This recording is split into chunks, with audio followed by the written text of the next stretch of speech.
everybody, welcome. Here we go. It is that time again. Matt Connarton Unleashed, and we are live from the studios of WMNH 95.3 FM in glorious downtown Manchester, New Hampshire. Also on Comcast 97 if you're in Manchester. And hello to all of our online listeners across the nation and around the globe. You can go to my website, mattconnerton.com, for all your live streaming options, social media links, contact info, show archives, etc., etc. Today is Thursday, June 29, 2023. We have an exciting show for you coming up at 4:15. Our friend Eazy-G will be joining us for the humidity is making it difficult for me to speak, apparently. It's very humid today. It's been very humid, but it's summer. Eazy-G will be joining us for his entertainment report. And then coming up in the second hour, New York State Republican Kevin Hammer will be Skyping in. Will be, is it his third or fourth time on the show? We've made him a sort of a semi-regular. I think about once a month we have him on. I really enjoy speaking with Kevin. So he'll be joining us later in the program, and he'll be on via Skype, so the studio line will still be open. So if you want to enter the discussion, you will be able to. A couple of quick programming notes, too. So we have a busy show today and a busy show tomorrow. Tomorrow we've got, in the first hour, probably do it toward the end of the hour, we'll have Eric Pilcher's Classic Film Review. That makes its return tomorrow. And this week, the subject is Raiders of the Lost Ark, the original Indiana Jones film starring Harrison Ford.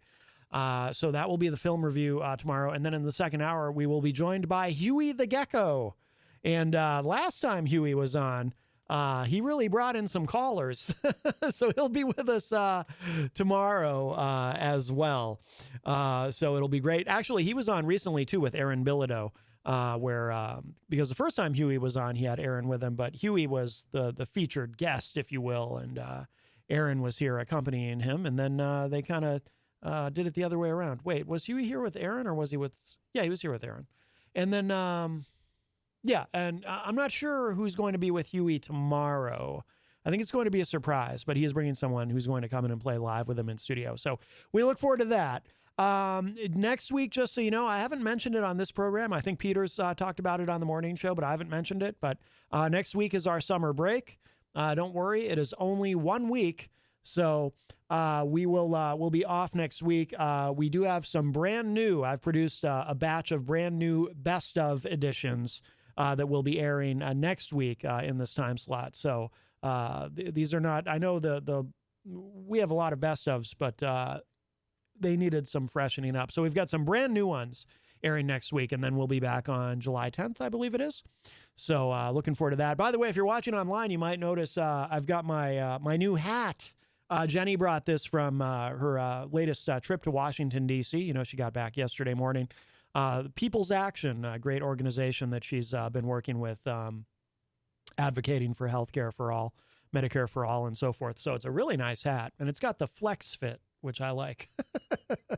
Less likely to go flying off my head in a brisk gust. It gets very windy down here on Elm Street, I'll tell you. When it's windy in Manchester, New Hampshire, it's windiest on Elm Street. You might think it's probably at the top of a hill somewhere it would be windiest. No, I'm telling you, this wind tunnel we have downtown here, that is where it is windiest. And that is where I lose hats.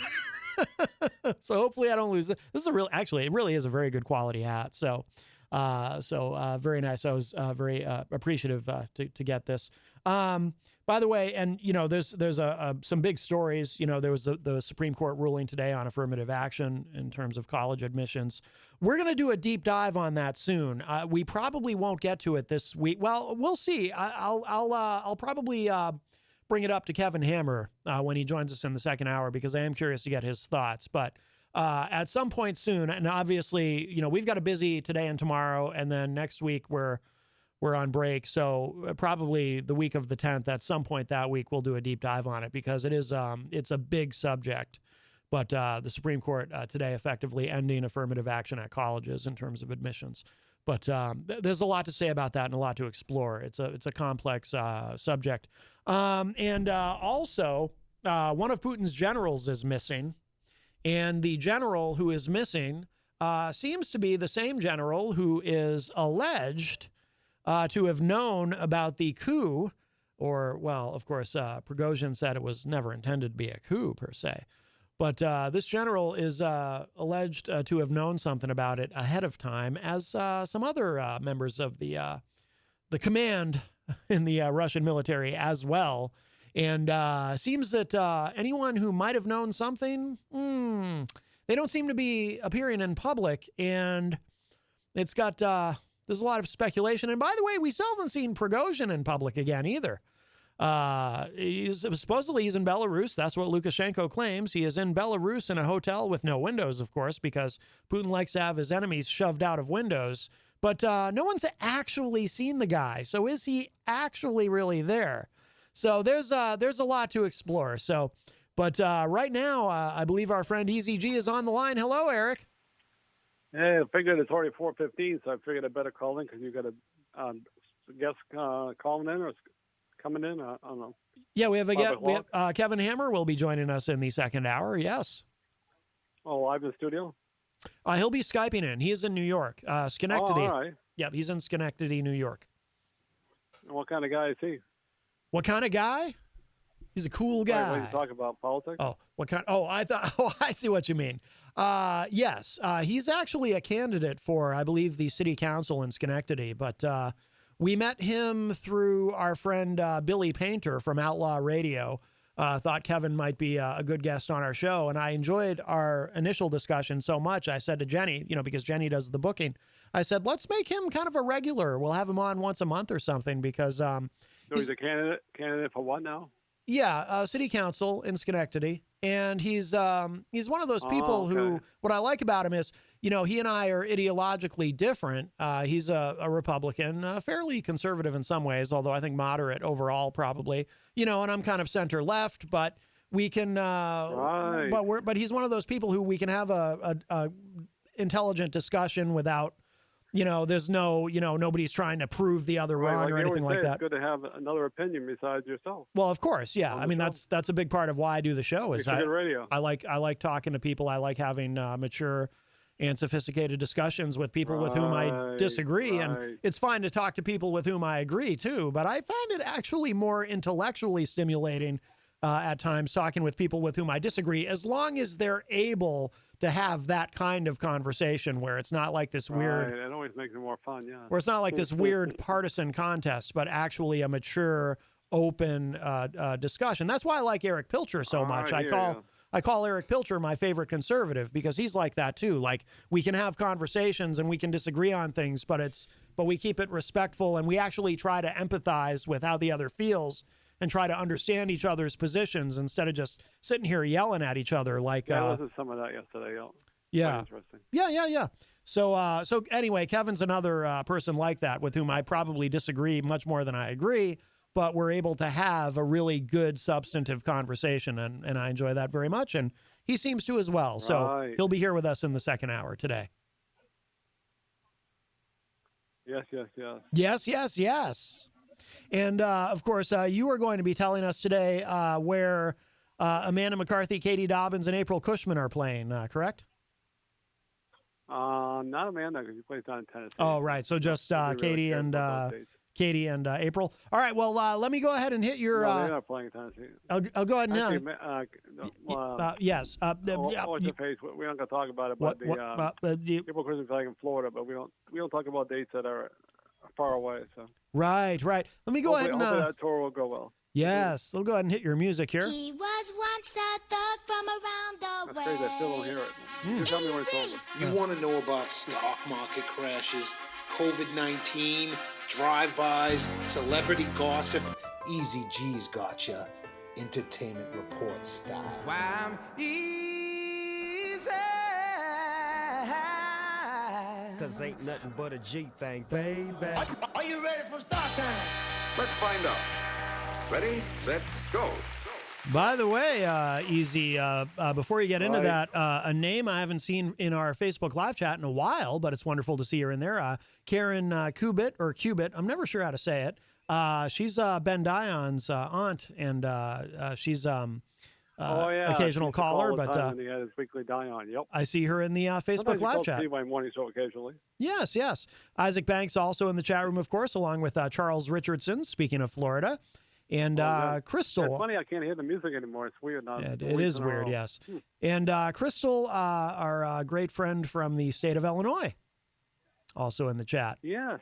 Yes. All right. I always try to mix it up here. Ooh. First I want to give a shout out to Robert Dion. Gave me some love this morning on the morning shows.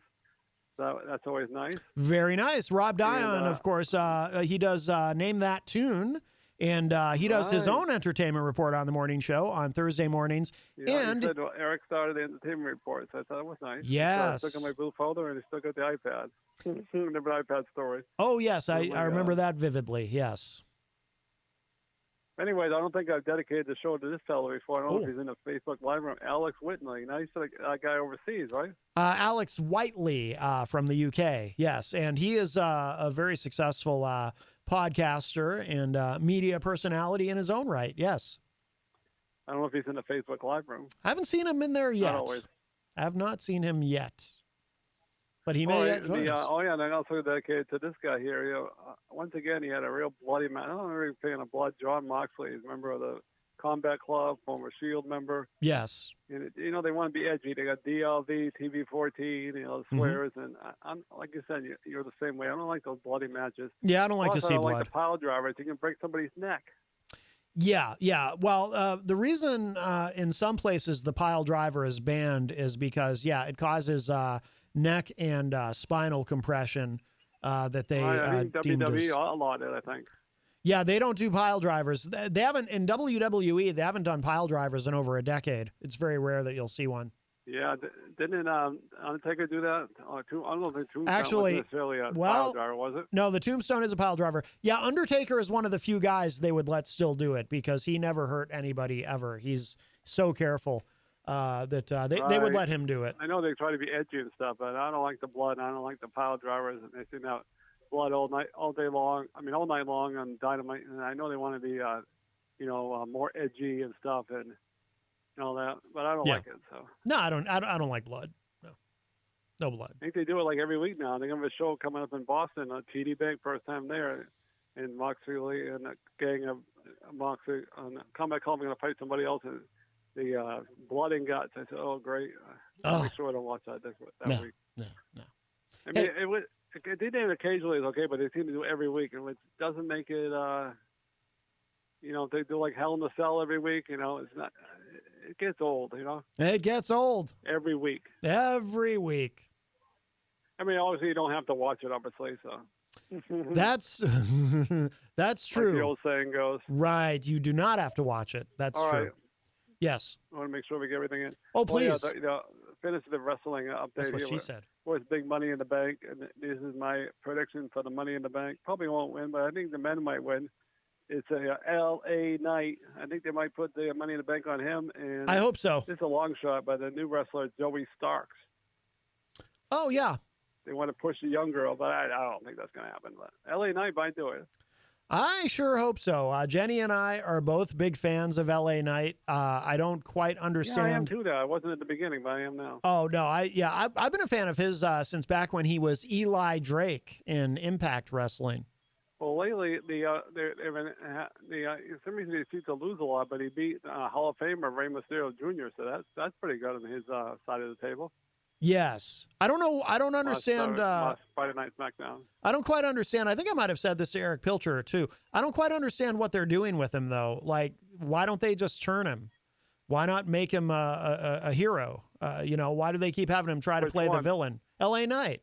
The fans are cheering for him, and the announcers talk about what great reactions he gets, and yet he continues to behave in a villainous manner at times, and he should just be a good guy. We'll see what happens if he wins Money in the Bank. Yeah, I hope so. I hope that's what they're going to do. They got to hurry up with him. He's 40 years old. He's not like some 25-year-old dude they can take their time with. He's 40, and I understand it's not like when we were kids where in professional wrestling, 40 was considered, okay, time to think about retirement. Now it's like at 40, these guys are right in the primes of their careers. But still, he's 40. I know that guy Sting, I think, is on the end of his career. Of course, you never say never in wrestling, but he was 54 years old last night. Yeah, it was Sting. The main event, and he flew off the top of the ladder onto the that tables that made to break. He could break 64 years old. It's like, oh my god. Well, obviously he's taking care of himself to be able to do that at Oh, but still, 64. 54 years old. Yeah, I know you don't wrestle that much, but you wrestled the Forbidden Door, and he wrestled at the Dynamite. You know, don't really wrestle a lot, but he did back-to-back shows. Yeah. He's got to be retiring soon. But he's in good shape, though. You know, I know Tony Survivor likes that guy. Stay. Yeah. I think that's his favorite wrestler. You know, like the old. But he's still in the air. The guy who used to be a fan of. We're still a fan of Stone Cold Steve Austin. The JR, yeah, like always, you know, Stone Cold. That's that was right. his favorite. It probably still is. Probably. Once your favorite, always your favorite, right? No, I don't think that's true at all. Anyways, you know, around the corner, you're going to be on vacation next week, so enjoy yourself. July 3rd, they're going to have the fireworks. I don't know why they do it for July 4th, but they always do that in Manchester the day before. It's going to be at dusk, and if it sometimes rains, which it has rained a lot, they would do the show on July 5th, and it's always at dusk. Obviously, it's a free event. Drinks and food are available because you got to pay for it. And I don't think they allow any alcohol or drugs in there, obviously. And so 39 Army Band will be playing before the Orange Park, and they play. Oh yes, an event at the Orange Park. They play every year. Have you ever heard the 39 Army Band? Have I ever heard them? Right. What's their big hit? Maybe I'll know it. I don't know. They're all patriotic songs. Oh, sorry. No, I don't know if I I've. don't think they have an original. I think they all do covers. I think. Oh, they're a cover band. Gotcha. Yawn. Never saw them. No, I'm sure it'll be great though. Oh yeah, I've seen it many times. They're Good, not bad. good. Yeah. But anyways, They have a lot of pyro. I heard this place, the Hop Knot, on July 15th. Yes. Street in Manchester, 7 to 9 p.m. Jasmine Mann will be performing. Very good. Do you know who's performing there this weekend? You can tune me in, I guess. Ali Beaudry will be there Saturday night from 7 to 9 p.m. That. Her father, her husband, Bill Cini. Yeah, promoted that show. The Wizard there. Bill Cini, yes, he does. Bill Cini, he does trivia. Her, why not? Right? On the he does trivia on the morning show on Wednesday mornings, and yes, Ali Beaudry, his bride, will be performing at the Hop Knot this Saturday night from 7 to 9 p.m. And by the way, there's going to be another show coming up too. I don't remember the date, but so I won't mention it. Good. Yeah, Ali Beaudry is all over the place. She's great. Yes, she is. So Did you listen the day she was? Did you? Don't forget to check out. Yeah. Well, it's still open.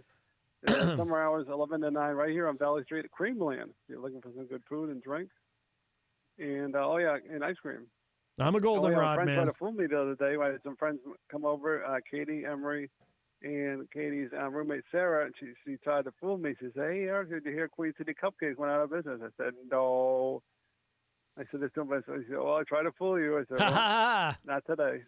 They almost got you, though, didn't they? Yeah. Right. Yeah, they almost got you. How'd you know it was open? I said, "Well, I know everything." Almost got Not you. everything, but I know some stuff.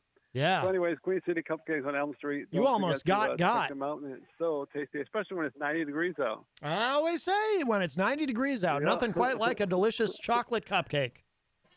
That joke never gets old. It probably gets old by now. Who's kidding? Oh yeah, and Amanda McCarthy obviously still working on a new album. Obviously, is coming out with some new songs, Mm-hmm. And I don't know what date those will be. Oh yeah, this girl you might have heard of her, Katie Down. She's so busy. Yes. Next week. Oh yeah, when you come back from vacation on July 14th, she's going to come out with another song. You might have seen it on my Facebook page, "Just 'Cause I Can," and you can get your. You go to all platforms and you can reserve it for that special day. So, and she also has a new song, "When Seasons Change," on May 26th. So she's really getting out there on Spotify, Apple, and all those platforms. And she says she's going to come up with 80 more songs coming up. More songs? Wow. She is really busy, which is great. That is great. Who are we talking about? She's got some more shows. Now it's July. She's coming up on July 8th at 1:30 at the Evo House Vineyard in Brookline. I always try to write the address now. 25. Yes. Road is a free event. It's called the Live Music Summer Series. Now, who is this again? July 4th. Who are we talking about? At the Canterbury Farmers Market on 4 Center Road. Who is? That's also a free event. Who is the person we're referring to? At the end of the month, to? She's playing the Cider Hill Farm on July 28th. Who is she? 45. 45 Farm Ave. Who are you talking about? Maine. And by the way, 12 noon. And It's good to get the address in there because people, it's hard to look up addresses. Now, who are you talking about again? Is it Katie Dobbins? Oh, Katie Dobbins. Well, Just making sure. Some people, it's just good to have the address. It's good to have the address. I always say that anywhere I go. Sometimes I'll be thinking that coming here. Tell people where it is. Sometimes on my way to the radio station to do my show, I'll be thinking, I'm sure glad I know the address. Otherwise, how would I get here? Yeah, well, I thought that'd be fun. July 26th, he's doing a lot of shows here at the Loft at Herman Woods. It's a songwriters roundup, which he did one last night with Ali Padres. I don't go into the woods. I shared it on my Facebook page. Anybody wants to listen to that? It was on yesterday. It's on Facebook, my Facebook page. There are Andrea Nad. Andrea Carol Nad? Wise, 72 Main Street, obviously, on Loft at Herman Woods. Is that really her name? Tickets are $10 and $15. I counsel coming up this week. Counsel people not to go into the woods. July 2nd, she's going to be at 4:30 p.m. Laconia. Who is? He'll have parade, Independence Day parade at 4:30, and it's a free event. Were you talking about Katie Dobbins the whole still? Parade, I guess. Katie Dobbins, is that who you're talking about? Yeah. Okay, just making sure because you mentioned this Andrea Nad person who's going to be performing in the woods, I guess. Now, I don't like the woods. Carol Wise with Katie Dobbins, yep. Oh, and now the problem with the woods is there's three things. I don't like deer ticks, mountain lions, and the Blair Witch. Yeah, this is inside the building. Oh, good. So the building is out in the woods. Yes. So you're going to, so you might pick up some deer ticks on your way to the building. That's still very hazardous, Eazy-G. Yeah. I also forgot to tell you, if you go to the Loft at Herman Woods, you get 5:30 complimentary wine tasting with your ticket. What's the address again? And 7 p.m. show. Oh, okay. Gotcha. Who doesn't like commemorated wine? If you like that stuff. And then July 4th, Independence Day at 3 o'clock in Meredith. At, in the garden. In the garden. At 72 Main Street, once again, the Loft at Herman Woods and tickets. In the Garden of Eden, baby. Oh, I'm sorry, that's a free event. Oh, good. I don't like to pay for things. Well, you still have to get, a drink or I would order a glass of water with 3 ice cubes. I did that once and they threw me out, but we don't need to go there. I don't get thrown out of anywhere. We'll move on to April Christmas. She's really busy too. And I Facebook Messenger, I listened to her new song. She just came out on all platforms June 23rd. More Than This Truck. It's getting a lot of hits. Almost got over 300 hits. More Than His Truck. 300 likes, I guess, of listening to the song. Now I notice, and I have that pulled up here online, and in the cover art, she is posing with a Silverado pickup truck. Does she have some sort of endorsement deal with them, I wonder? I feel like that's some product placement. I don't know. Because let me tell you something, Eazy-G, and I want to go on record as saying this, especially if my agent, the ghoul Bob Eatman, happens to be listening. I will only pose with a Silverado truck if they pay me. Yeah. That's interesting, yeah. The Bob Eatman thing, that was a Opie and Anthony reference. Sorry, yes, go ahead. Yeah, so we'll hear that song in a few minutes. Yes. And then you got more music coming up, and you also got that song "Smoke" on all platforms, and those songs. That's a good song. Smoke. Earlier in the year. And she tells, more gigs to come in the summer and the fall. I hope you'll have the addresses for those. I don't right now, but she has a fall but you will. Storytelling tour, the Barn Stories tour. Ooh. But they're not till the end of summer into the fall. So we'll talk about that when you get more. I hope that barn isn't out. I hope that barn's not out into the woods. That'll be troubling. This is another free event. She's back at 4 p.m. The Golden Manchester is right here on Elm Street. Performing with the patio on Mondays, and she's going to be there July 3rd and July 17th right here in town. So somebody's keeping a goat on Elm Street? She's going to be on Chronicle in August, but she hasn't. They already videotaped it all and put it in the can, they say. In the can. And she'll be probably announcing that at the end of the month what day she'll be on there, so everybody can watch it. Yes. Because Amanda McCarthy and Tom were on that particular program a couple of years ago. I still can't believe we have a goat on Elm Street. That's amazing. It's you don't expect to see wildlife downtown. Yep, and then June 30th, right around the corner here.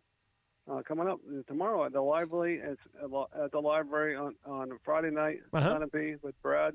Merrick, 58 Main Street, and tickets are $20. And Sunapee is $7:30. Yeah. And yes, you've got another event coming up right around the corner here. It's today. In April, gigs in Gloucester, Massachusetts, Lobster Land Restaurant on 24 Causeway Street. I'm assuming obviously Massachusetts. I don't like lobster. 5 p.m. So right around the corner, got in a few minutes. I do not eat seafood. Right? I do not eat seafood. No, tomorrow night. I mean, mixed up here. Yeah, tomorrow night. Lobsters freak me out, and especially those lobsters in Gloucester. They're extra frightening. Yeah. Are you a lobster fan? No.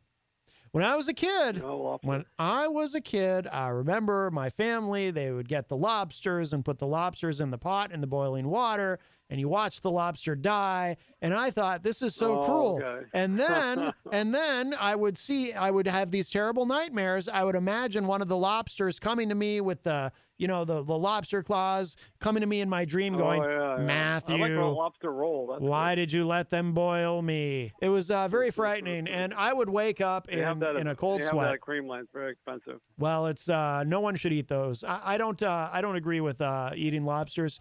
I think that they should be on the endangered species list, and I'm going to lobby for that. Oh boy. Well, here's another April Corsman gig at 6 p.m. at Bonnet Shores So many Beach choices Club in Northern Rhode Island. I don't know if I'm saying that right. N-A-R-A-T-A. No, I'm quite sure. I'm quite sure you're not. It's full band event, and it's a free event. It's a 175 Bonnet Point Road. Bonnet Point Road. Right.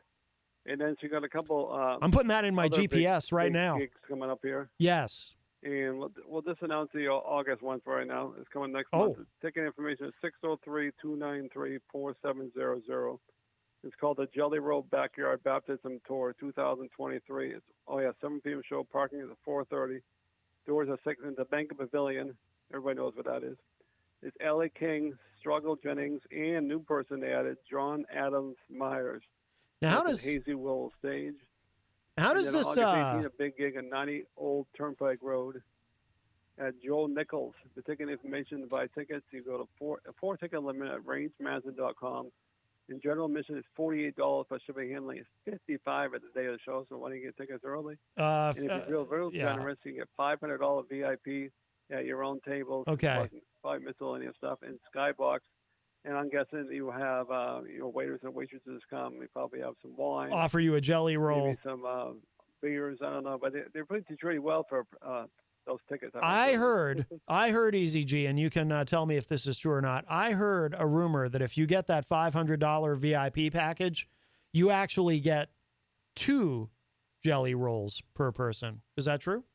Yeah, maybe too. You maybe be able to meet April Kushman and Joel Nichols. I'm assuming for that price, why not meet the performers? If I'm going to spend, certain, by the way, but why not? Right? Let me just tell you this: if I'm going to spend $500, when I meet them, I better not, for that kind of money, I better not be expected to wipe the jelly roll crumbs off of my hands.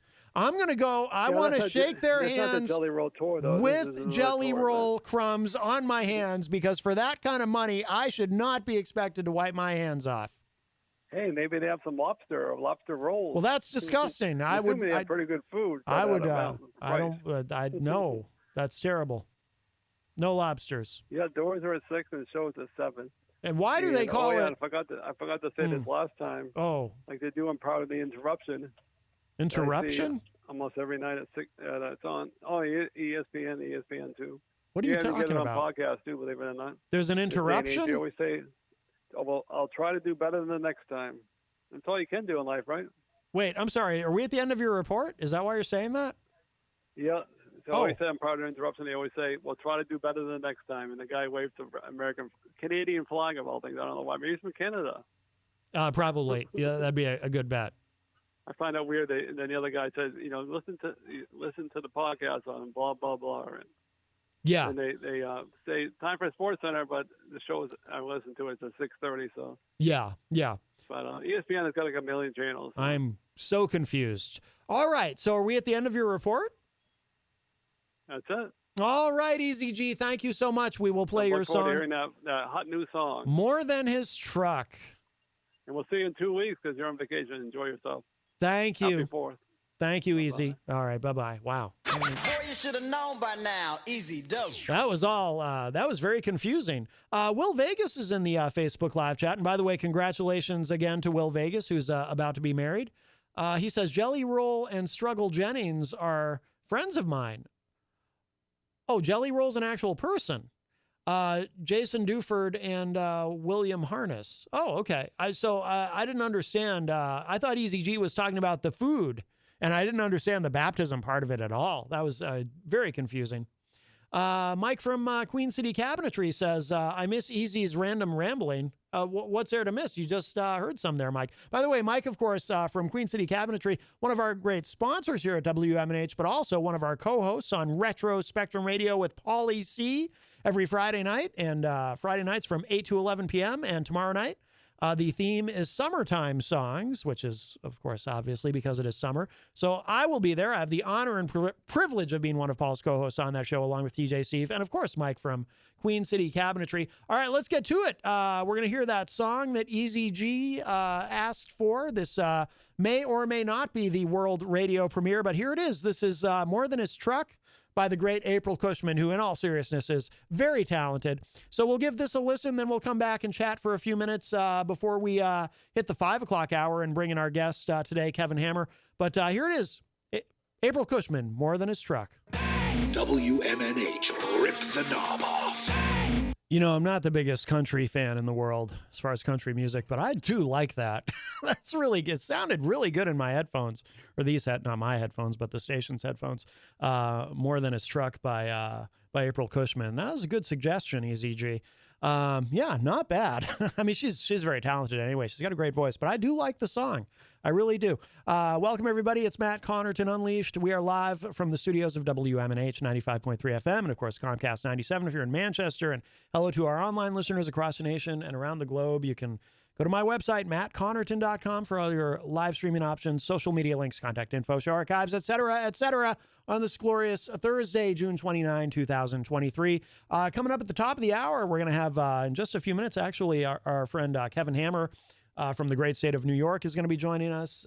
So we talk to Kevin on about every 3 to 4 weeks, I think it is.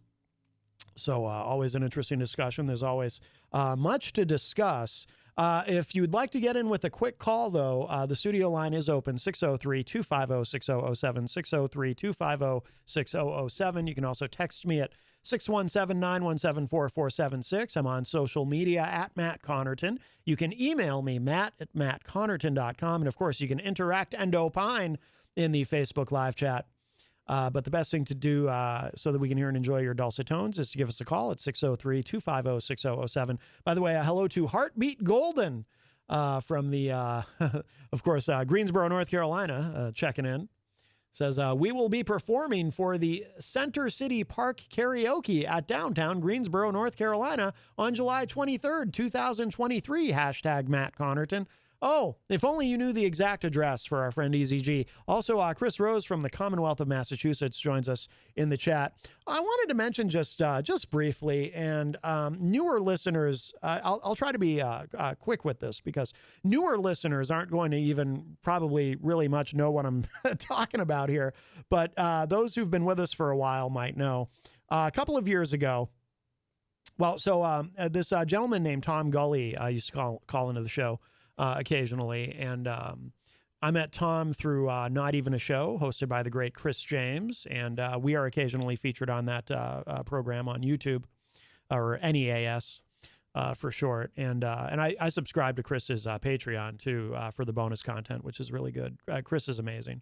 And that's how we met Tom Gully through NEAS. And a couple of years ago now, it was about 2 years ago, actually, Tom got upset with me because after we'd had a pretty friendly relationship. Jesse PS from Pod Awful, they had a feud going, if you will, and Jesse had called into the show a couple of times, and Tom got angry with me over that. And then I guess that was it as far as our relationship, my relationship with Tom, our friendship. And then and he was very upset with Jesse PS, and I think he kind of blamed some of what happened on me. But last night, so this was a couple years ago now. So last night, Jenny sent me, I wasn't home. Jenny sent me a message about Tom Gully for the first time in like 2 years, was doing a live show on YouTube. So I was like, oh, interesting, because I was never, Tom was mad at me. I was never mad at him. I tune in and he's talking to Jesse PS on his show on YouTube. So I said, oh, okay. Well, that's cool. And I listened to a lot of it, actually. It was, I was surprised at how friendly it was. And the two of them seemed to have really good chemistry together on the show. So apparently those wounds have healed, and that's a good thing. So I don't know if Tom is still mad at me. Tom, if you're listening, I hope you're not still mad at me. But I will say this. Tom, if you are listening, I hope you won't judge me again in the future. if Jesse PS happens to join me on the show, I hope you don't get upset with me for having him on my show, because you had him on your show, and in fact, you had him on your show for about 8 hours. Because today, and I didn't even get a chance to tell Jenny this, today I went back and I checked the YouTube. They were on together for 8 hours. That's like Red Bar, Mike David from Red Bar. He does like 8-hour shows. I could never do that. I could never I could do this show for longer than 2 hours. Like if they ever offered me a third hour or whatever, I could easily do that. But I can't imagine and I can't imagine sitting with having a conversation with a person.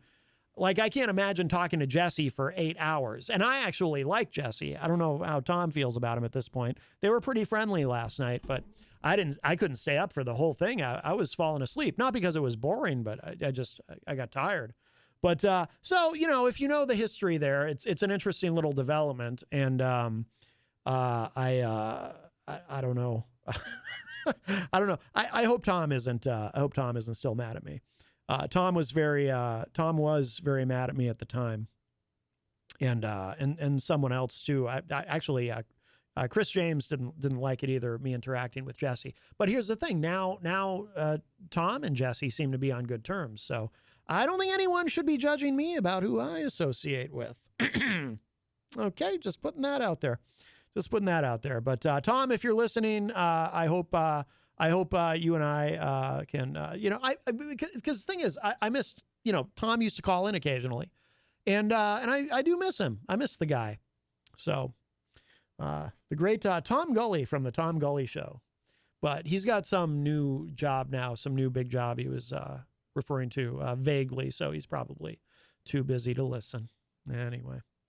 But, and I have a feeling, because tomorrow we have Huey the Gecko on the show, so I have a feeling we might be hearing from Jesse PS tomorrow, or someone from the Pod Awful cult, because the last time Huey the Gecko was on with us, we heard quite a bit from the Pod Awful cult, and it was pretty funny, though. It was entertaining. And Huey the Gecko, by the way, has a wonderful sense of humor, and he was able to roll with it and have fun with it. So I'm really looking forward to that tomorrow. So if you are just joining us, some quick programming notes. Coming up in the second hour today, we have Kevin Hammer joining us. Tomorrow on the show, we have Eric Pilcher's Classic Film Review. And this week, the subject is Raiders of the Lost Ark. And then in the second hour, we will be joined live in studio by the great Huey the Gecko. He's our musical guest tomorrow. And then next week, we're off. Next week, it's a brand new slate of best of episodes that I produced. And then we'll be back on July 10th. And when we come back, I think Jenny's planning to come in with me that day, and she's going to talk about all about her recent trip to Washington, D.C. She brought me back this wonderful hat for the organization People's Action, but she's been down there a couple of times recently. We were very relieved when she was able to get back fly back into Boston yesterday morning, because there's been so many problems with travel right now with the airlines. And apparently part of the problem is there's a lack of air traffic controllers right now. There's a shortage there, but the airline industry always has some sort of issues. So we were happy that, some people got stuck there. for days beyond what they were intending, what they were expecting. But so we were very glad that Jenny got back. But so she'll be with us.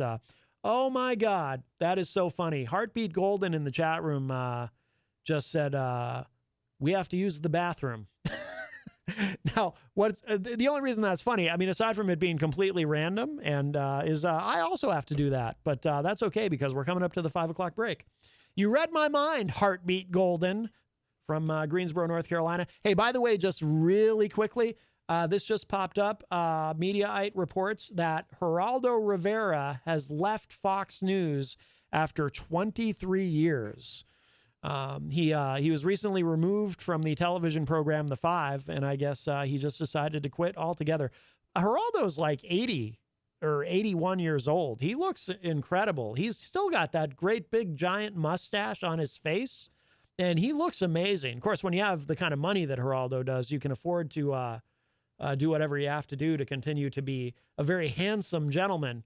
But he looks great. You can tell too. He keeps himself in really good shape. I'd like to look like that when I'm 80. In fact, if I do live to be 80 years old, I will probably grow a large mustache like Geraldo does. Has, I should say. That might be the secret. I wonder if it's even real. That mustache might not even be real for all we know. He might have that. He might have had that permanently affixed to his face because it's kind of his trademark. Like, has anyone ever even seen Geraldo Rivera without that big mustache? I don't know if that's even possible. I don't know if I almost imagine him having been born with it. Heartbeat Golden says, we say, who's quitting? Geraldo Rivera. He's quit. He's done. He hit the bricks. All right. I'm sure he'll land somewhere. He's one of those people he's gonna work till he's dead. I only say that because I've heard him say it. All right, we are going to do this. Let's take a quick break. And then when we come back in the second hour, our friend Kevin Hammer, come on down to the Hop Knot at 1000 Elm Street, Manchester's premier craft beer and gourmet pretzel bar. Tell us more, Trudy. We make our dough fresh every day. We make a variety of styles of pretzels and serve craft beer, cocktails, and a few bottles of wine. We do the traditional pretzel, and we have multiple flavors for that. We also do stuffed pretzels, pretzel sandwiches, free dessert pretzels, and pretzel knots. The Hop Knot in the Brady Sullivan Plaza at 1000 Elm Street. Bring your kitchen to life with Queen City Cabinetry, located at 87 Elm Street in the historic Sunbeam Mall in Manchester. Open Monday through Friday, 9 a.m. to 5:30 p.m. and Saturdays, 10 a.m. to 2 p.m. They can be reached at 603-222-2007 or on the web at queencitycabinetrynh.com. Come see the possibilities. Queen City Cabinetry, another proud sponsor of WMNH. Clemento's Pizzeria, family friendly, awesome for a date night. Clemento's Pizzeria. For delivery, call 603-782-8450. Clemento's Pizzeria, the best pizza in town. 1875 South Willow Street in Manchester, New Hampshire. Best cocktails around. Come in as friends and leave as family.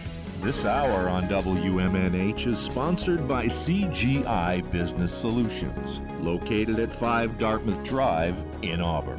They serve all your business needs, including employee benefits planning, corporate design and business administration, investments and wealth management, and customized business insurance solutions. Their phone number is 866-841-4600 or on the web at cgibusinesssolutions.com.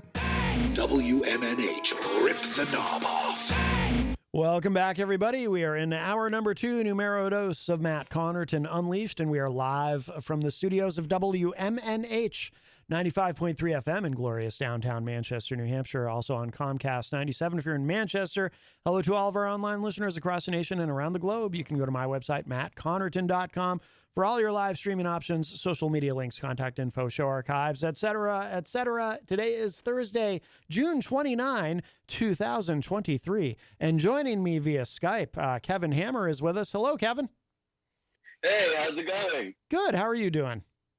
I'm doing very well. I'm glad to be back. Yes, yes, absolutely. And by the way, we have Kevin with us via Skype, which means the studio line is open. So if at any point you would like to enter the discussion, you can give us a call at 603-250-6007, 603-250-6007. You can also text me at 617-917-4476. I'm on social media at Matt Connarton.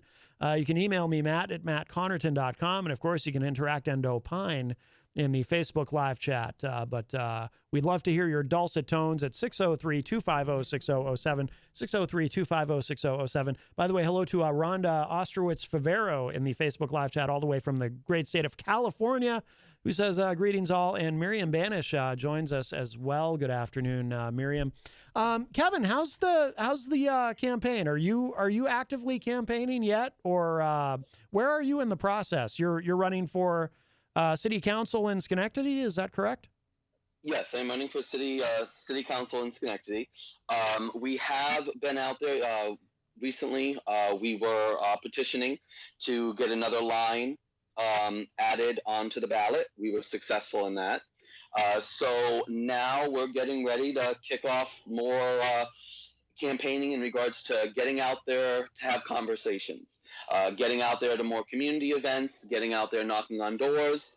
I'm looking forward to that actually because it's more about knocking on doors just to have a conversation, not can you please sign this?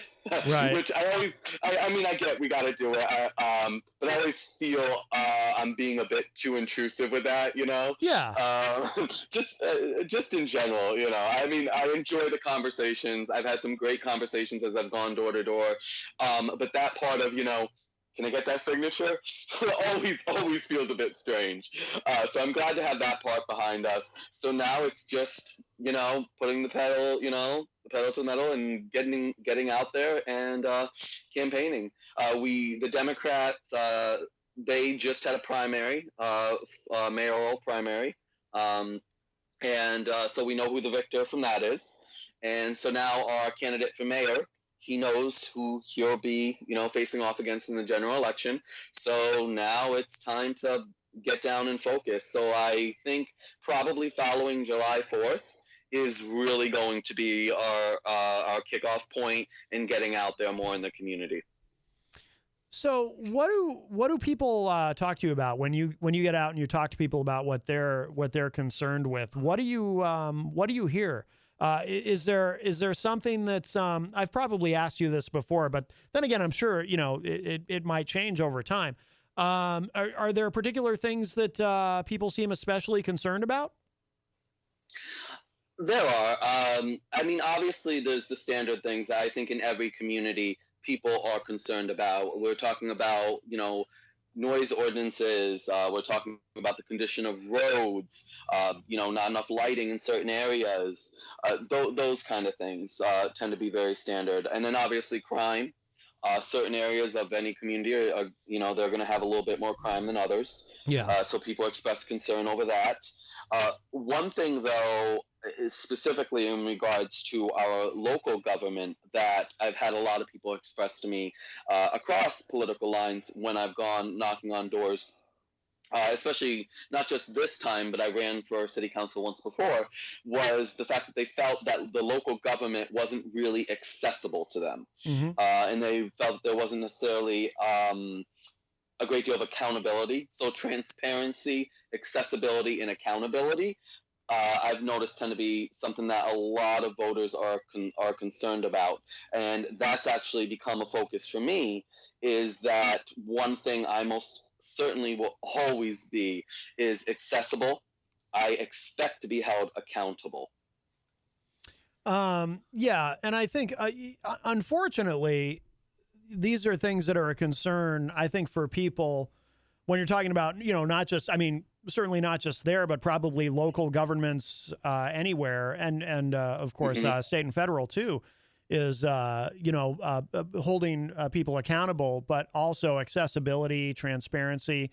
These are all things that unfortunately, once people have power, I almost hate to say it because it's such an overused cliche, but it holds up because It's true about it. Absolute power corrupts absolutely, and and people they get power and they begin to close themselves off. And in New Hampshire, it's unusual. I don't know if you know this, Kevin, about New Hampshire, but we have, it's either the, depends on who you ask, we have in our state legislature either the third or fourth largest democratically elected body of representatives in the world. We have an enormous state legislature. I think it's more than 400 people.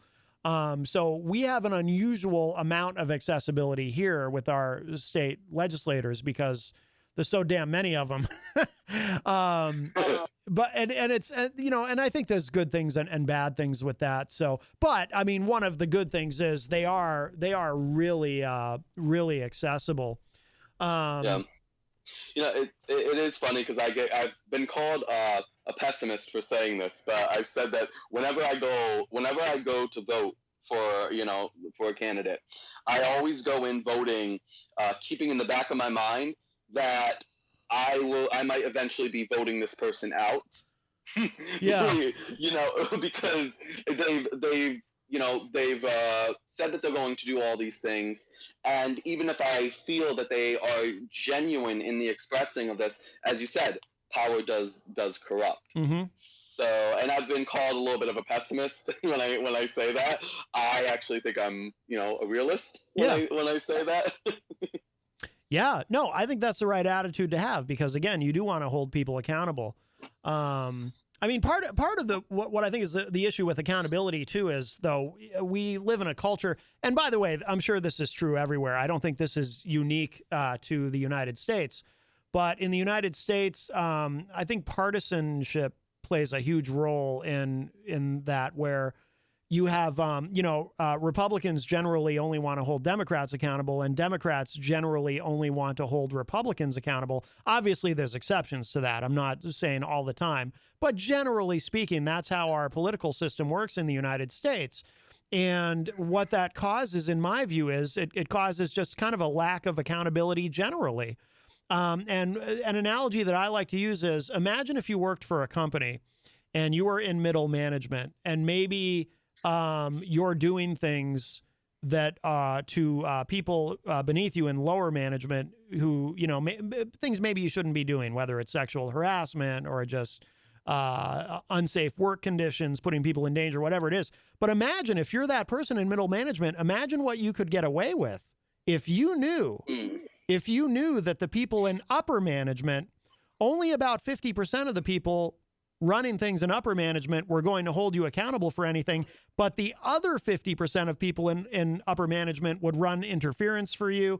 They will make excuses for you. They, if someone wants to hold you accountable, they will say, well, what about this other person who did something bad too? You know, so, you could get away with a lot if you knew that only 50% of the people in upper management were going to hold you accountable. The other 50% would look the other way on anything. And I feel that that's how our politics in America works. And again, there are exceptions, but yeah, go ahead. I actually think it's a bit more close to home than that. I know you're referencing business, but I think about this as I think one of the reasons we do this when we're in parties is because it hits close to home because in many ways we do this in families. Let's be honest. We have family members that we will turn a blind eye or, not focus on as much certain actions because they're family.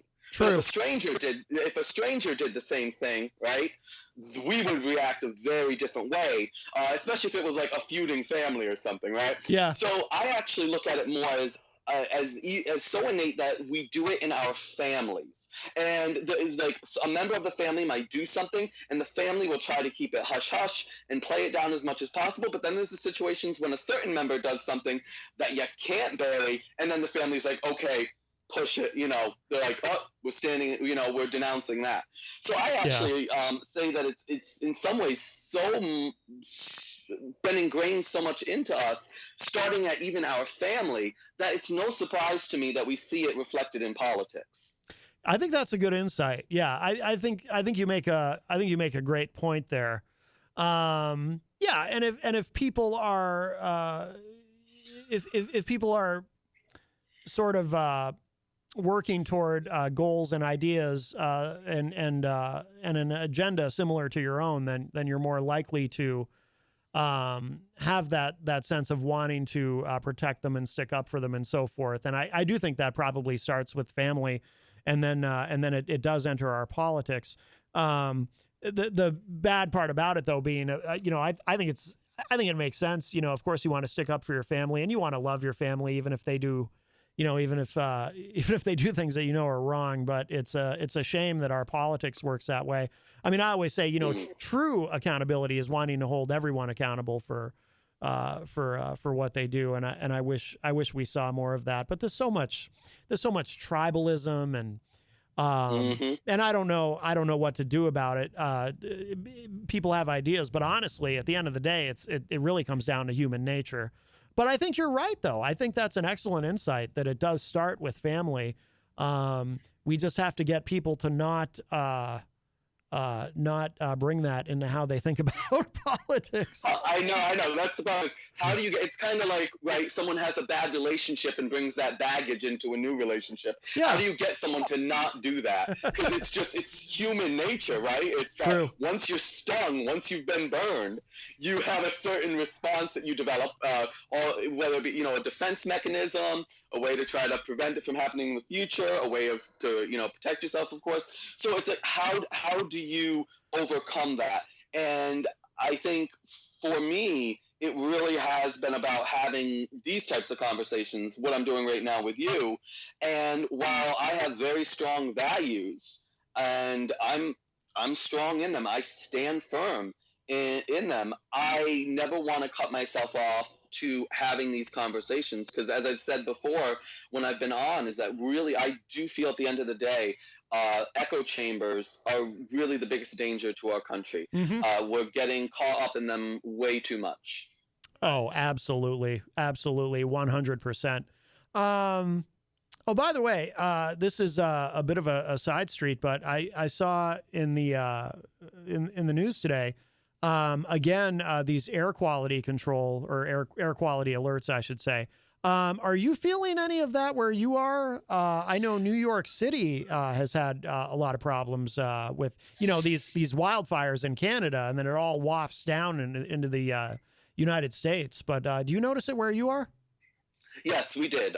When it was hitting New York City, here in upper New York, we actually did feel the effects of it. It wasn't obviously as strong. There was a slight, if you looked up, you would see this orange haze. Yeah. To a degree.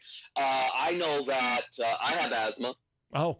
My breathing, I could feel it in my breathing. I was at my job. I used my inhaler a bit more. Yeah. I do not use my inhaler that often. Fortunately, I do not have asthma to where I've had to where I use my inhaler regularly. Yeah. But I will admit, for those few days, I use my inhaler a bit more often, because I'm at a job where the ventilation isn't the best. Oh. And then of course on my way home from work, I use public transportation. And yeah, I remember how eerie it was, especially that first day, that initial day, how eerie it was to look outside and just see this slight glow. Yeah. We have now there's a new round of it. It might not be hitting your area yet, but I know we have some sort of an air quality alert here, and Washington, D.C. is having an issue again. And it seems like this, I wonder if this is going to be more common over the summer. Have you, this might be an odd question, but have you had asthma since you were a kid, or did you develop that as an adult? I was about 12 or 13 when I was diagnosed with asthma.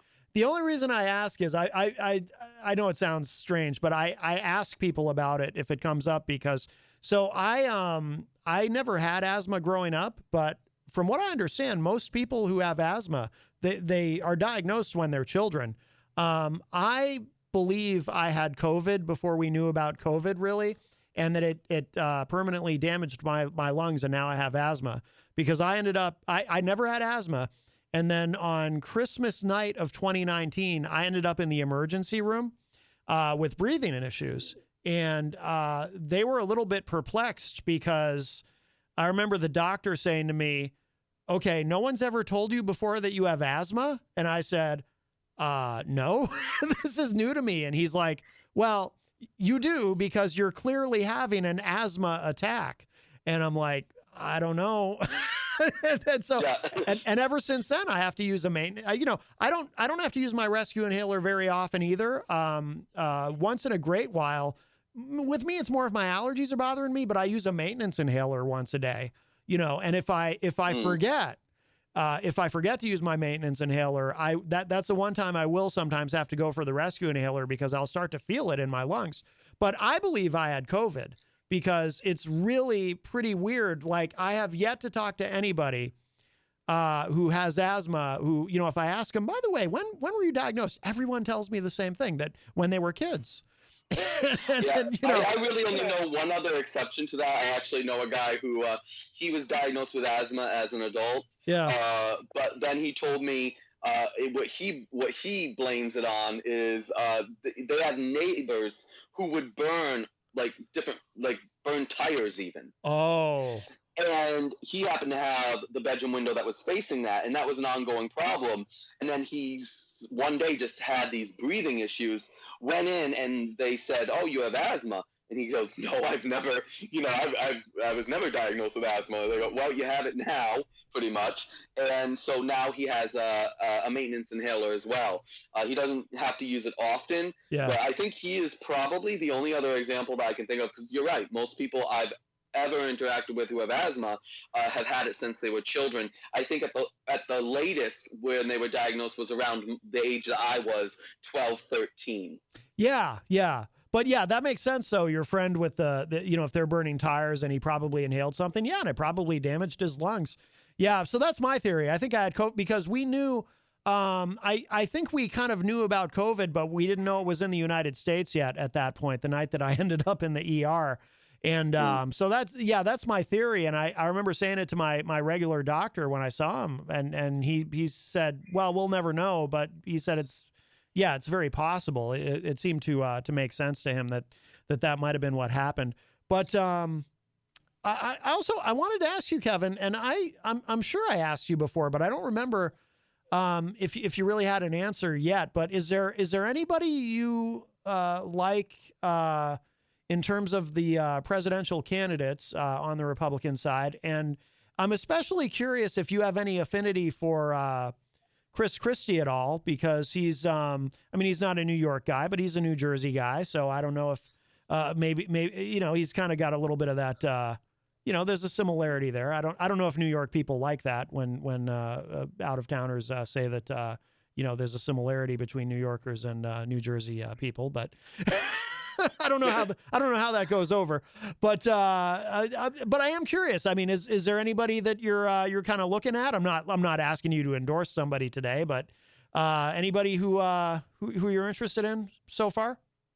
Honestly, not at the moment. I can honestly say this. I am just waiting for everyone to declare, and also personally, I've been more focused on locally, statewide, and also more like some social issues in general. I haven't really paid as close attention to who has thrown their hat in the ring. Sometimes I will get a very amusing notification about an article or an informative one.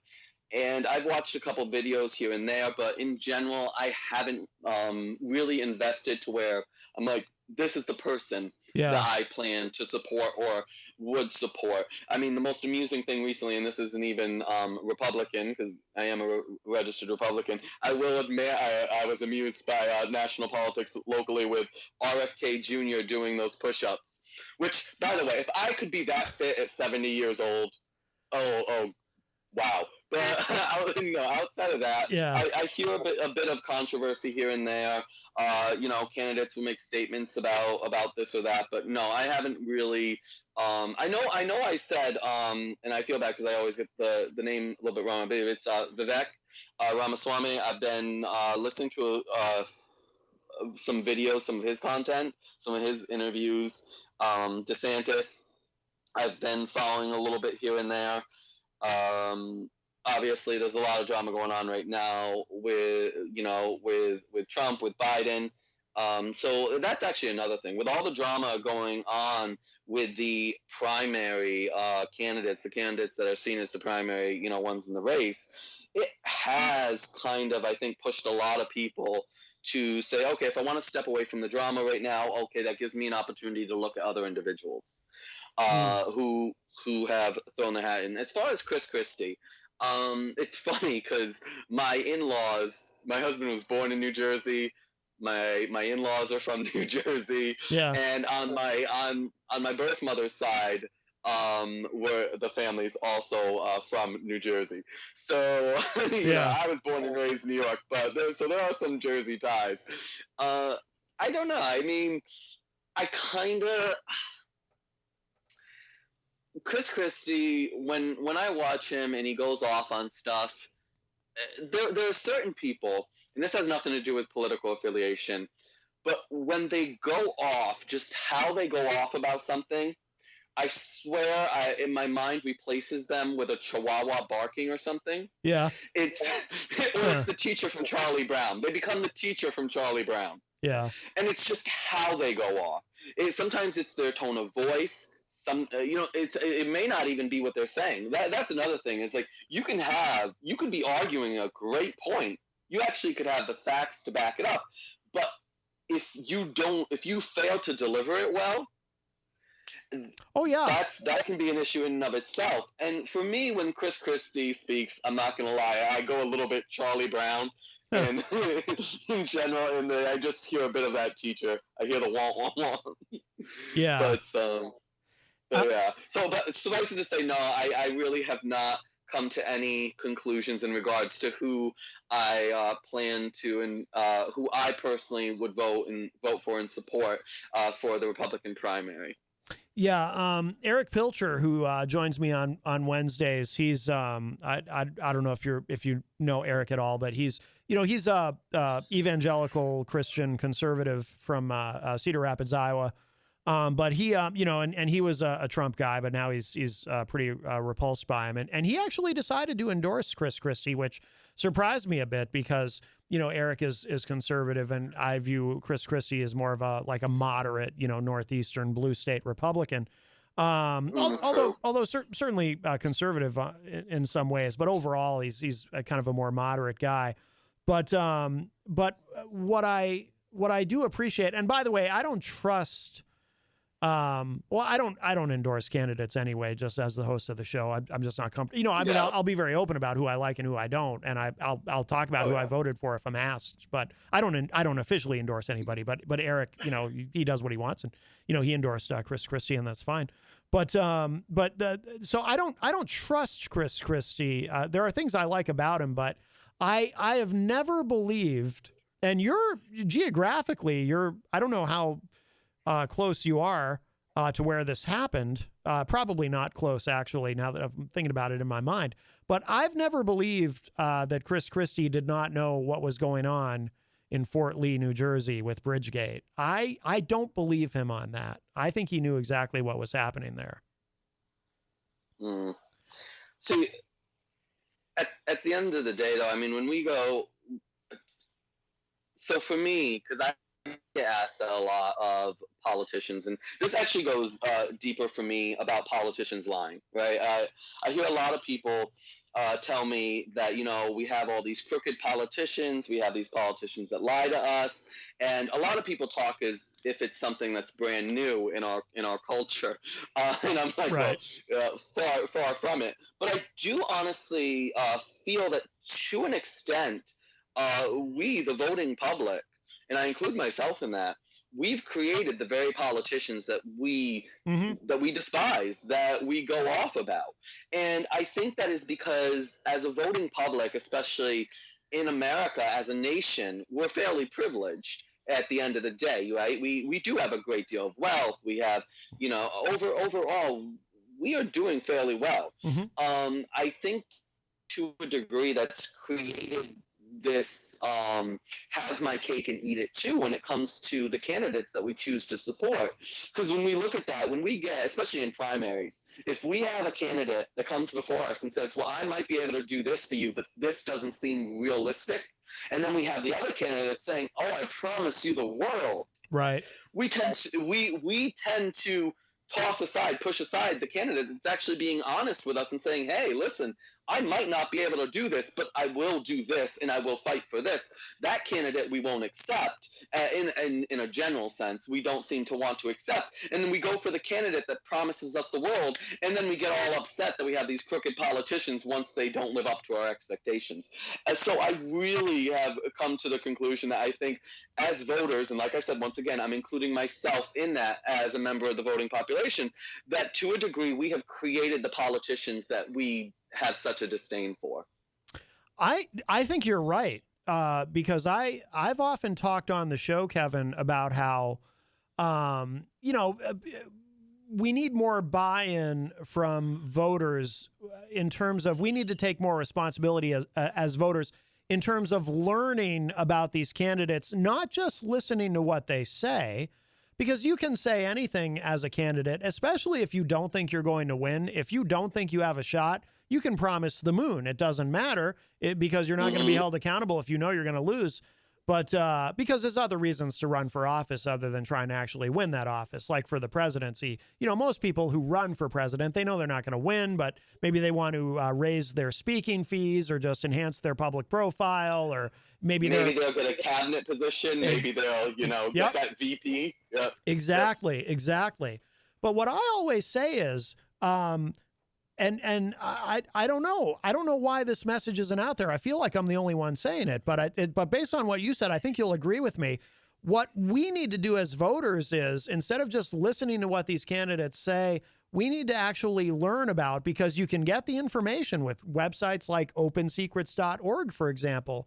We need to make sure that we learn about where these candidates are getting their funding, who is donating to their campaigns. And by the way, I realize it's not all information that you can get. There's dark money with these super PACs and whatnot. There are ways that they get around campaign finance law, but you can find out some of it. Some of it is public information.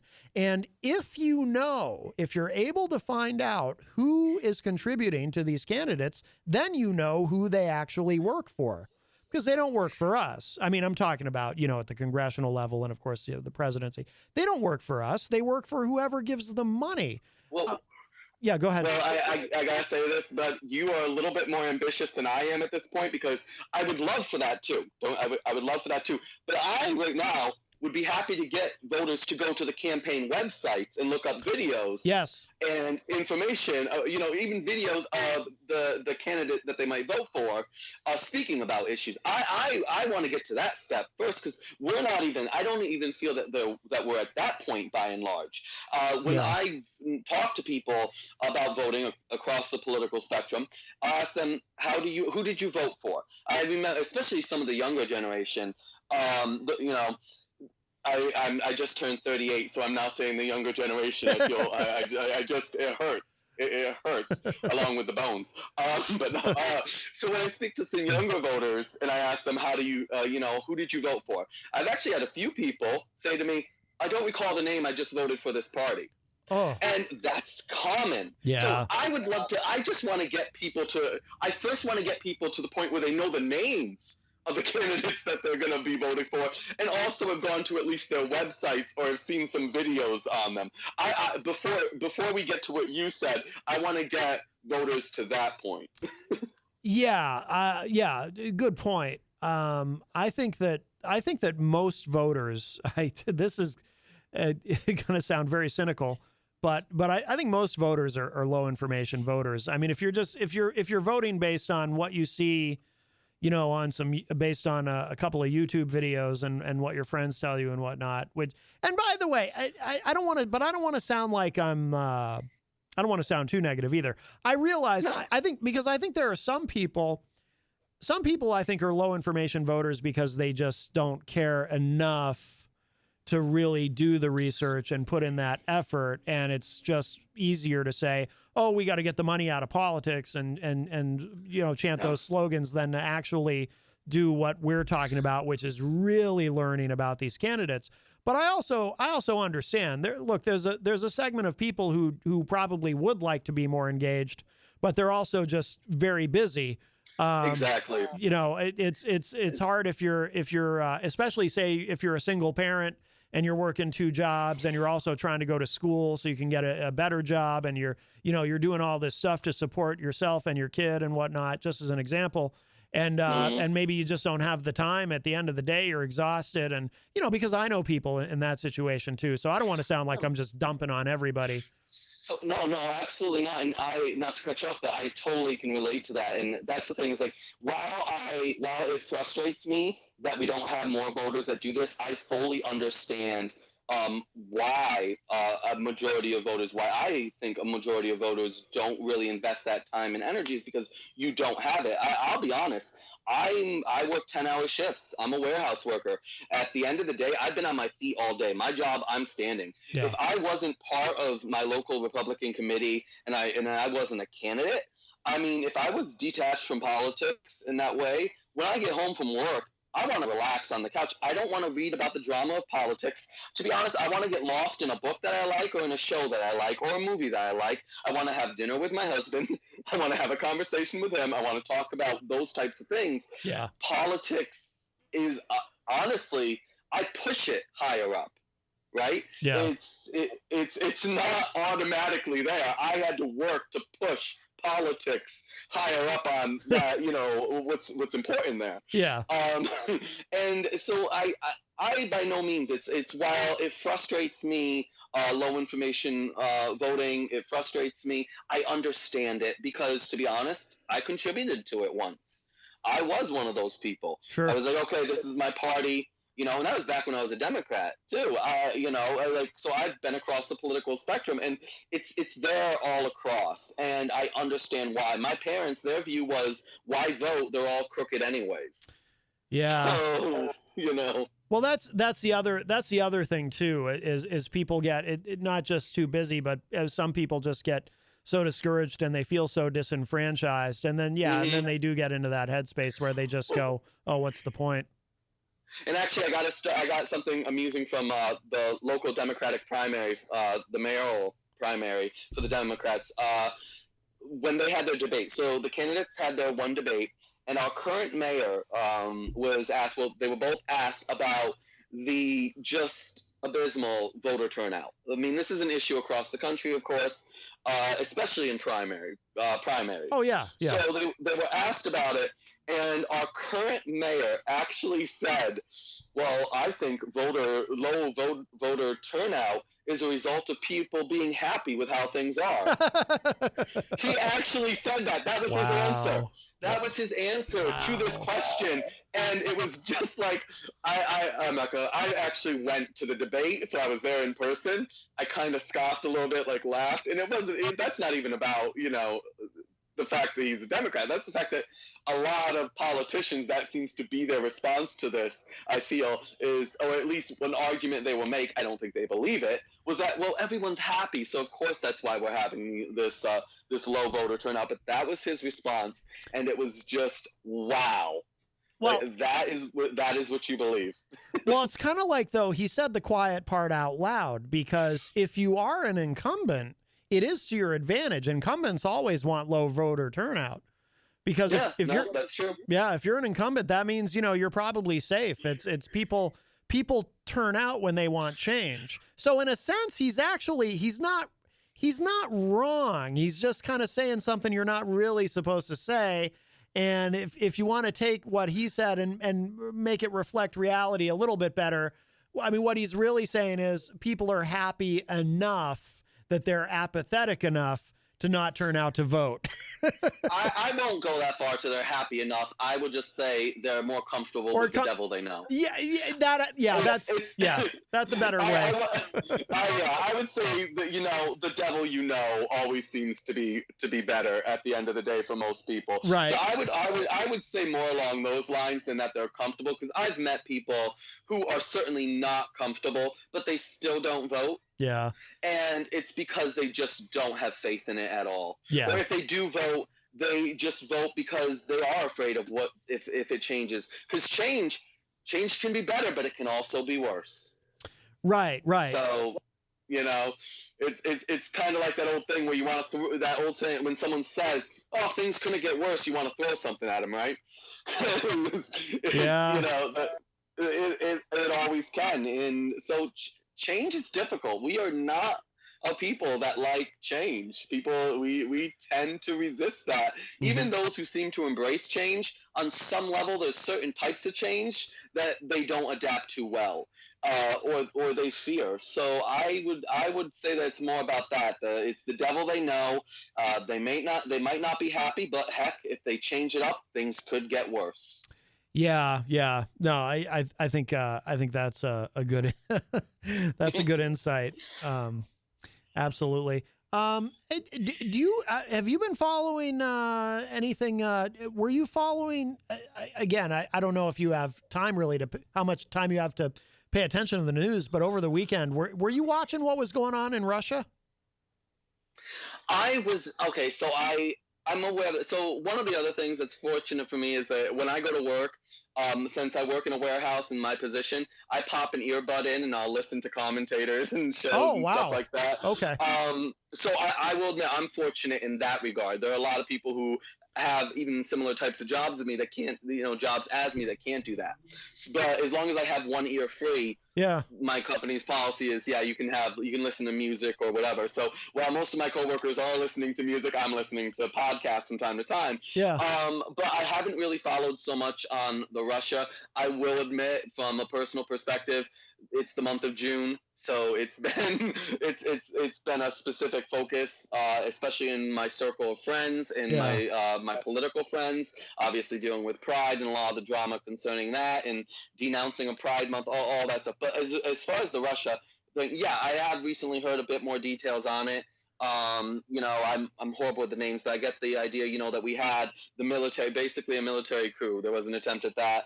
And from what I understand, there was, they wanted to take out a specific general, and there was obviously a march on Moscow itself. But then I know that was quashed. There was an agreement made, and the leader was exiled, I believe, right?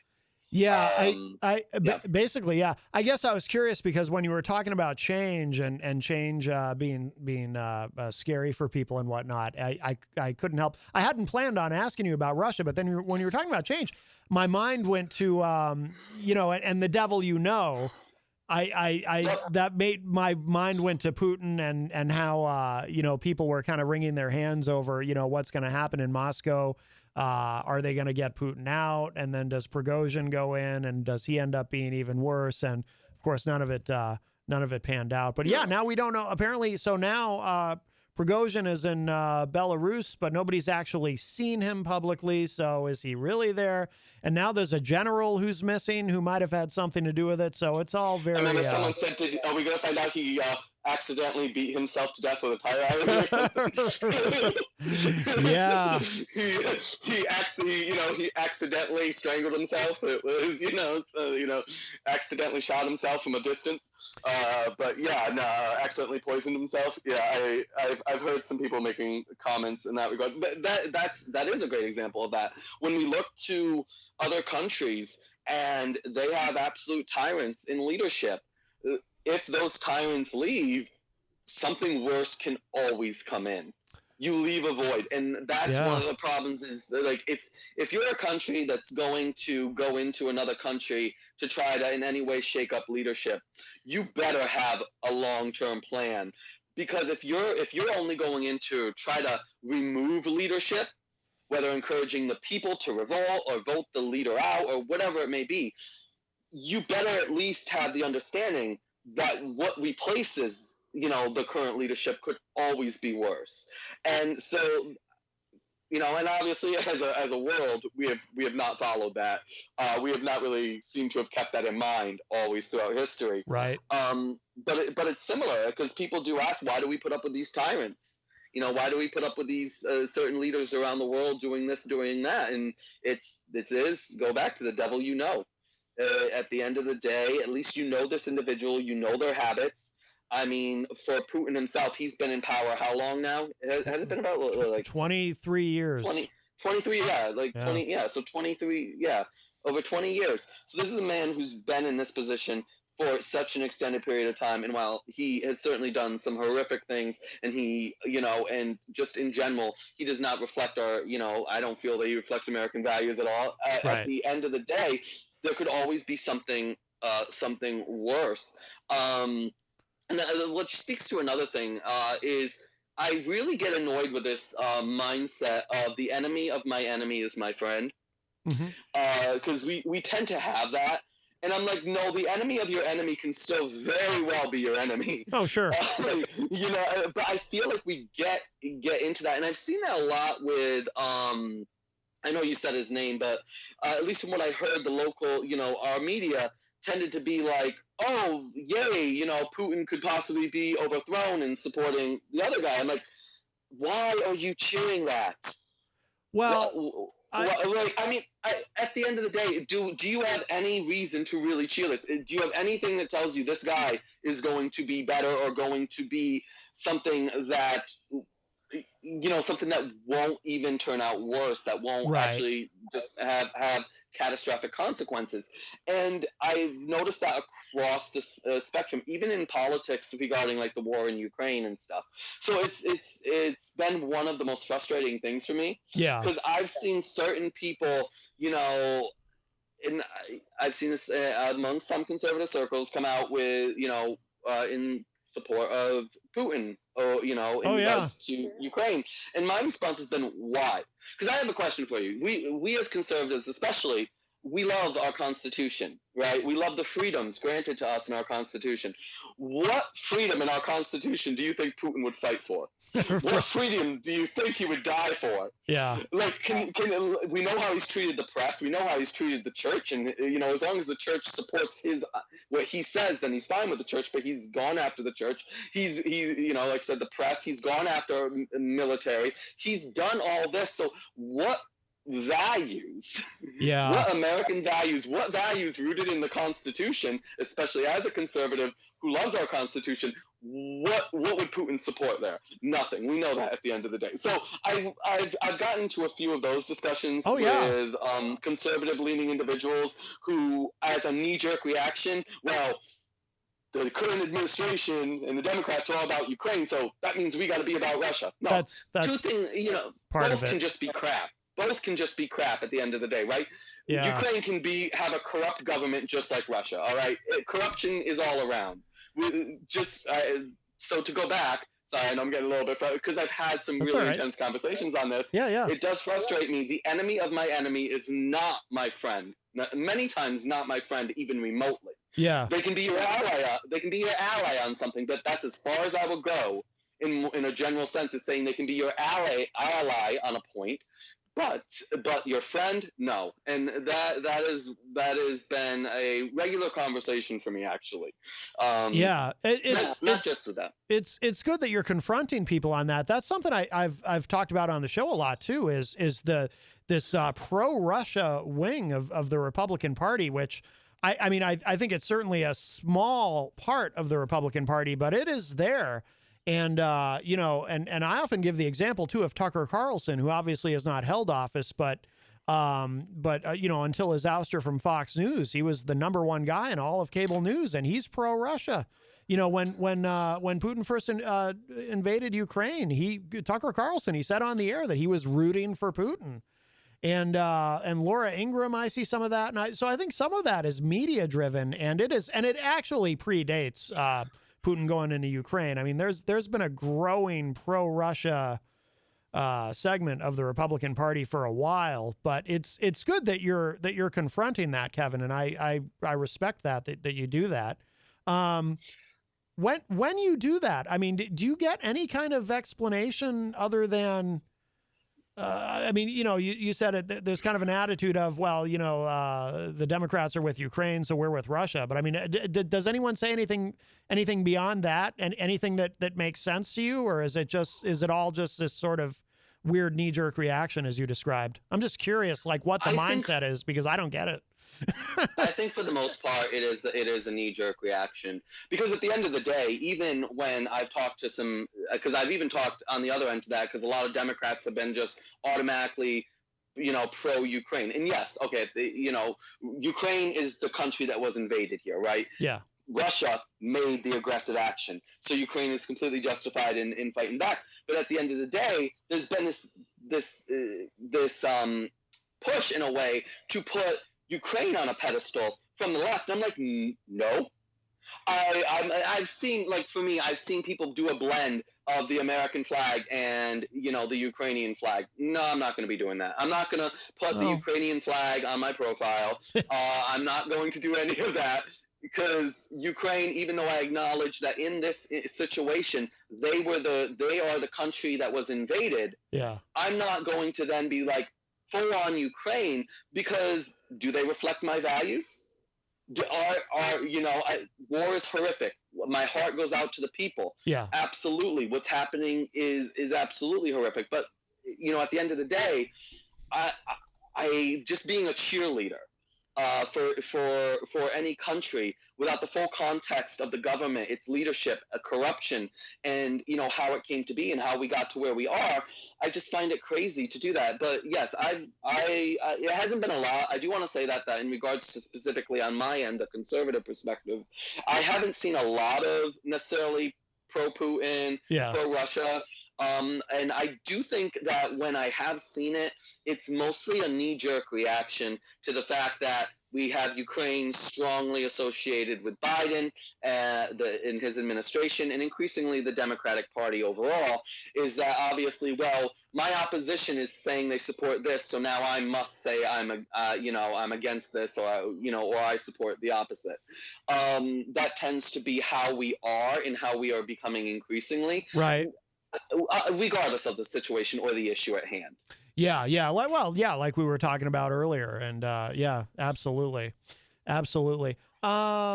are already. Geez, it goes so fast, Kevin. Oh, by the way, my dad is in the chat room, Martin Connarton, and he sent me a private message mentioning to me that he was looking forward to you being on today. He likes you very much and was very complimentary toward you. So I just want you to know that. I didn't even get to what I planned to talk about more today, which I was like, I'll have to come back on for that. I know one of the things I had said during the end of our last stream was that I had basically disassociated myself from the community by and large. In regards to for me, it's to a point, especially this past month of June, I've seen things to where I can say that I consider myself disassociated from the community as officially as a community, quote unquote community, and what I see as an agenda, as a push for things that certainly do not reflect my values. So I was expecting that discussion, but I've enjoyed this discussion. Oh, this discussion has been great. Yeah, absolutely. You know me, I keep it loose and we go where we go. But just briefly though, I don't want, and I'm sorry that we don't have more time, but just briefly, well, I want to clarify too. When you say the community, you mean the gay community, the LGBTQ plus community? Yes. Yeah. I wanted to clarify that, because if anyone's listening in Schenectady, I don't want them to think you're specifically the LGBT, LGBTQIAA all the way to Z. I didn't want anyone to think you were saying screw Schenectady. No. Okay. No. It's just because people might not know. All right.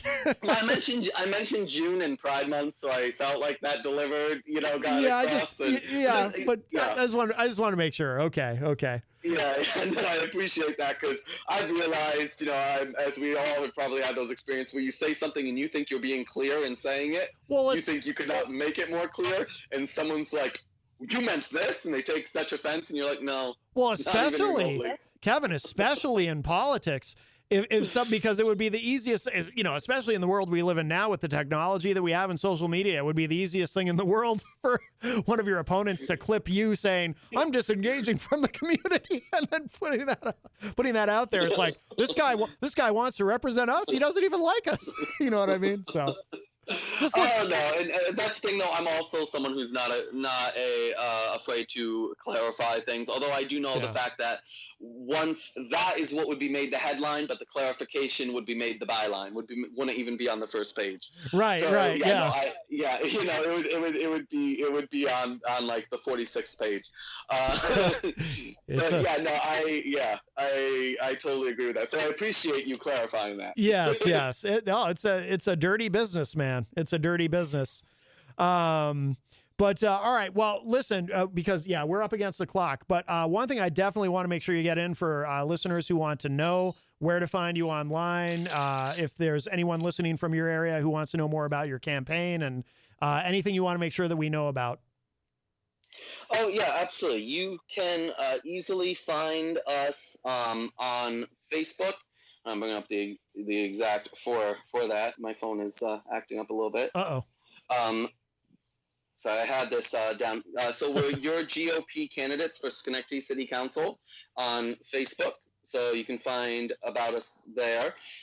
We also do have a website. We have the Schenectady GOP City Council.com. So you can find more about us there. So please do check. Oh, sorry. Schenectady City Council 2023.com is where you can find out more about us. You can find out about all the city council candidates, and there's also a link to our mayoral candidate, Matt Nelligan. Sorry, my Instagram is just my personal one. But I'm Kevin Hammer on there. You can also find me on Twitter. It's similar for the campaign on Twitter as well. And we have our links up for donations for our campaign. And you can also find me personally on YouTube. This is separate. This is just me individually. I'm the Issues from Left to Right on YouTube, and I stream there as often as I can, discussing a lot of issues that I care about personally.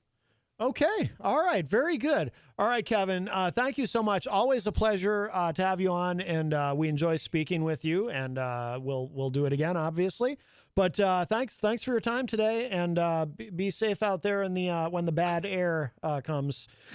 Oh, absolutely. Don't worry. I have my inhaler close. I hate to say that I have to do that, but yes, I have my inhaler close, and I absolutely look forward to being on again in hopefully the fairly near future. Yes. And I wish everyone a good day. All right, Kevin. Thank you, my friend. Take care. Bye. All right. Bye-bye. All right. That was Kevin Hammer from Schenectady, New York. And we are out of time. So if you miss any part of today's show, it will be up in just a little bit at WMNHradio.org and at my website, mattconnarton.com. Let's see. Also want to remind you what we've got coming up tomorrow on the program. We have, of course, the return of Eric Pilcher's classic film review. Eric, our friend from Cedar Rapids, Iowa. This week, the subject is Raiders of the Lost Ark, which is the original Indiana Jones film for you youngins who might not know that. So I remember seeing that with my dad when I was a kid. So that will be the film review. So we'll do that probably toward the end of the first hour. And then in the second hour, we have Huey the Gecko joining us live in studio. Last time Huey was with us, it was pretty interesting. And I'm sure that this time will be as well. So I really look forward to that. Let's see. It is Thursday, which means if you are listening live on WMNH, coming up next is Through the Stage Door, hosted by the great Rob Dion. And don't forget to be back bright and early, 7 a.m. tomorrow for the morning show with Peter White. And don't forget tomorrow night, Retro Spectrum Radio with Pauly C. I'll be here for that as well. All right, so we're going to get out of here. Oh, I know what we'll close with. Won't have time to play the whole song, but we'll play a little bit of this, a little Rocky Mountain Mike song called Runaway Coo, which is a parody of Runaround Sue. Because we did talk about Russia a little bit. All right, I'll talk to y'all a little bit later. Bye, everybody.